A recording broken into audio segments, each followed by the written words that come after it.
strong Toyota, leading the way every day. And strong Toyota, symbols of trust. On the beach in ASAN, island residents paid homage to the men who came ashore 69 years ago in what was the beginning of the liberation of Guam. Retired Colonel Joaquin Santos is himself from the village of ASAN. Where I stand is hallowed ground because on this spot the 3rd Marine Division landed to liberate Guam from the Japanese Imperial Forces. 69 years ago, Task Force 53 appeared on the horizon, setting the stage for the liberation of Guam. Imagine what it was like. Ships of all sizes as far as the eye can see, all gathered together for the invasion of Guam. Part of the task force was the 3rd Marine Expeditionary Force, commanded by Lieutenant General Geiger. The landing forces were comprised of 2 Marine commands.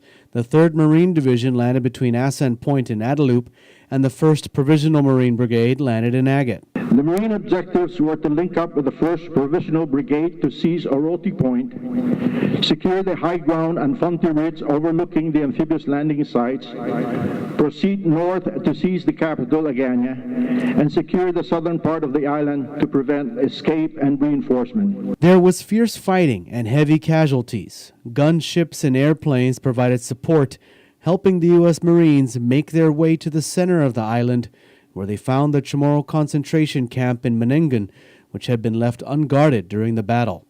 The Marines then helped escort the Chamorros out of Menengan to a staging area in Agate. There is an inextricable bond with the military, perhaps because of or as a result of the war.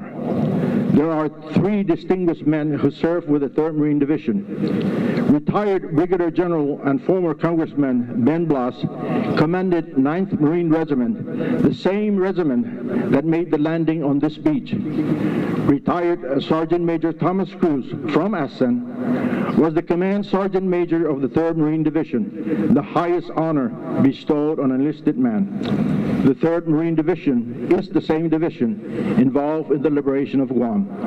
And finally, retired Master Gunnery Sergeant Buck Cruz was the Logistic Chief, G4, 3rd Marine Division, and retired Mayor of Maleso. Santos says that although the people and island of Guam went through a lot at the hands of the Japanese during World War II, they are aware now that Japan is one of the U.S. and Guam's greatest allies. We are mindful that what used to be the enemy is now the most vocal advocate for peace, security, and stability in the region, and a major contributor to Guam's economy. With the passage of time, we should frame in our hearts the message of forgiveness, compassion, friendship, and tolerance. ASAN Mayor Joanna Bloss echoed these sentiments as well. We, the people of ASAN MEM, continue to enlighten the devastating past and give light into a greater future of remembering and honoring our liberation today. We also like to acknowledge the Japan Peace Memorial who are here today, 69 years after. We are gathered here peacefully, jointly, with the Japanese consulate, the representatives from the Peace Memorial, Mr. Haga, and all the other Japanese that comes to our island.